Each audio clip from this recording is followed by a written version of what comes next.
kasih kepada YB Risako kerana dengan usaha beliau kita dah dapat satu gelangan sepak takraw dan badminton 2-in-1 dan juga tempat permainan kanak-kanak yang baru.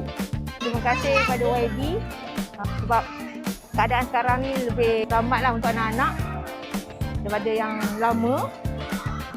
Sekarang ni anak-anak main dengan orang kata kita risaulah. Terima kasih banyak YB. Terima kasih YB. Sekarang kita orang ada taman yang cantik dan